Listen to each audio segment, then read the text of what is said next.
Hey guys, what is going on? Tonight I'm going to be telling you exactly how you can get fit and stay fit as a software engineer, so make sure you stick with me.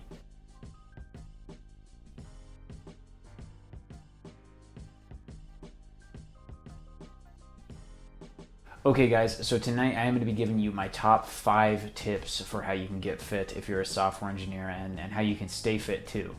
So yeah guys, I've struggled with my own health and fitness for a really long time, and these sort of tips that I've employed have really helped me out. Yeah, these tips are going to be super helpful for you guys. They're just going to give you a lot of just intuition and awareness on sort of where you're at with your own health and fitness. Guys, we are software engineers, we get paid to code, and one of the unfortunate downsides of that is that typically means we're sitting for most of the day, sitting in front of our keyboards. And so because we do tend to live pretty sedentary lifestyles as engineers, it's extremely crucial that we pay attention to our health and fitness. Okay guys, enough jibber jabber, let's jump into the tips. So tip number 1, guys, this is a big one, and you've heard it before most likely if you've looked into this at all, but I'm going to say it again. And tip number 1 is count your calories.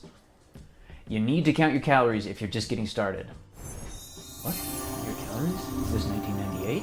Yeah, guys, you gotta count your calories if you're just getting started. And again, guys, yeah, if you're living a pretty sedentary lifestyle like a lot of engineers are, you just don't need that many calories to survive. And so it's really easy to overeat. I promise you guys, the first time that you get out that tablespoon and you dip it into the peanut butter jar and you get some peanut butter out of there and you see how much is on there, all of a sudden you're going to start to understand why all those PB&Js have gone to your gut. Guys, you don't need to count your calories forever either. I'm not saying you need to go out and be the most shredded bodybuilder ever. But the reason you need to count your calories when you're just starting out is you need to gain some intuition for the caloric content for the food that you're eating. If you haven't done that before, you are just going to have no idea how many calories you're consuming every day. And honestly, one of the easiest ways to get overweight is to not be aware of what you're eating. So guys, yeah, that's tip number 1, is you gotta count your calories. You gotta become aware of how much food you're eating, how much you're taking in. All right, guys, enough with tip number 1. Let's move on to tip number 2. And this is another one you've probably heard before because your parents told it to you, but you didn't listen to them. And that is to cut the soda out. Stop drinking soda. It is terrible for you. Guys, soda is just, it's like the most useless possible thing that you can drink. It's just pure empty calories, pure sugar, not doing anything for you, not helping you at all. Guys, if you're anything like me, chances are you are going and grabbing another Mountain Dew, another Dr. Pepper, whatever your poison is, whatever sweet nectar you like to drink. Chances are you're going and you're grabbing that out of the fridge, one of those every couple hours. Let's do some quick math. If you're drinking, 3 or 4 Mountain Dews a day, and those are about, 150 calories a piece, probably 40 grams or more of sugar a piece, you're looking at 600 calories a day, 160 grams of sugar a day just from the soda you're drinking. Guys, just for reference, the recommended daily intake for sugar for an adult male is something like 25 grams. Just to kind of put that in perspective of how bad soda is for you. Guys, if you need a substitute for soda, stick to carbonated water. Add a lime or a lemon if you want, or if you crave the carbonation, that tends to help. But that's just one that you're much better served just cutting out soda than trying to fit it in at all. It's just not good for you. All right, my friends, moving on to tip number 3. That's tres, trois. Tip number 3, and this is going to be super helpful for you if you're the type that doesn't like going to the gym, you don't like lifting weights, doing bicep curls in the squat rack is not your thing. And tip number 3 is to get an active hobby. Find something you like doing that has an active component to it, that forces you to move your body around a little bit. So for me personally, where I live, we have great mountain biking and snowboarding, so I love doing both of those things whenever I have a chance. I think a really fun hobby that's active and will get you strong really fast is climbing.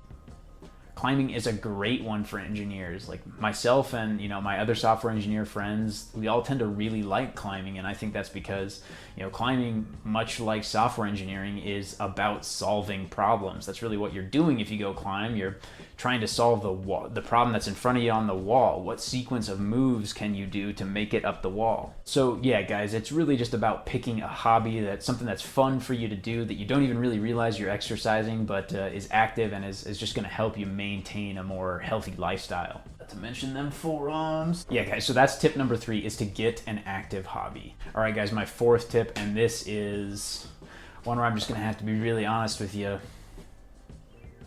You gotta make health and fitness a priority. I'm gonna be super real with you guys. If you want to get fit and you wanna stay fit, you wanna stay fit long term for the rest of your life, then health and fitness and being active has to become a priority for you. This is something that took me a long time to figure out, going back to, when I was a teenager, just kind of graduating high school, kind of getting into the whole, lifting weights and what is this fitness thing? It took me years and years to realize that what's going to keep you going back is if this becomes a priority for you, if you really make it part of your lifestyle. Frankly, guys, if it's not something that's going to be a priority for you, or you're not at a point where you can make it a priority, then you're kind of wasting your time. It's going to be really, really hard to maintain this long term, or to maintain being active and fit long term if it's not part of your lifestyle and it's just not something that's a top priority for you. You might be able to go through phases where you'll get kind of fit, and then maybe you'll just stop going for a long time and you'll lose a lot of your progress and you'll kind of bounce back and forth.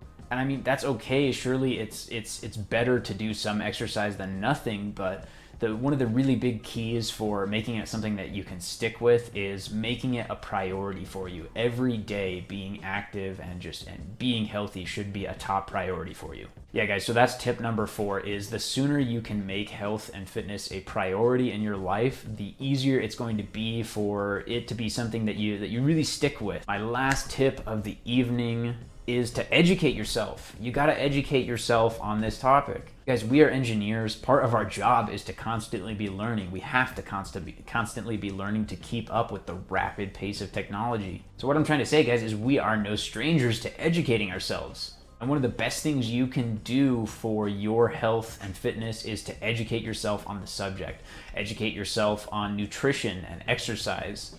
Guys, even learning a little bit about basic anatomy is super helpful just for being able to understand workout routines better, and what exercises work, what muscles, and even where your weak points are if you have something you want to improve on.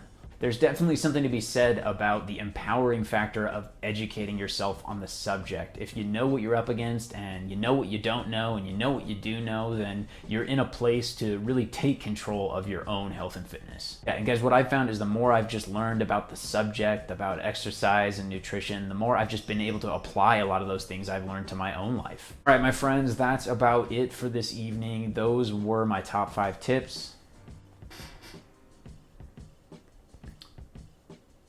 Like I said, guys, this has definitely been a struggle of a journey for me. It is not easy. I know how hard it is to wake up at 6 in the morning and drag your butt to the gym. But yeah, I just wanted to give you these tips because I feel like employing some of these ideas for me have just been super helpful in allowing me to kind of just maintain my overall health and fitness level. And yeah, guys, don't get me wrong. I don't think these tips are designed to take you from couch potato to bodybuilder, but I think these tips should just be super helpful for you in, taking a step in the right direction and starting to put yourself on the right track towards getting fit.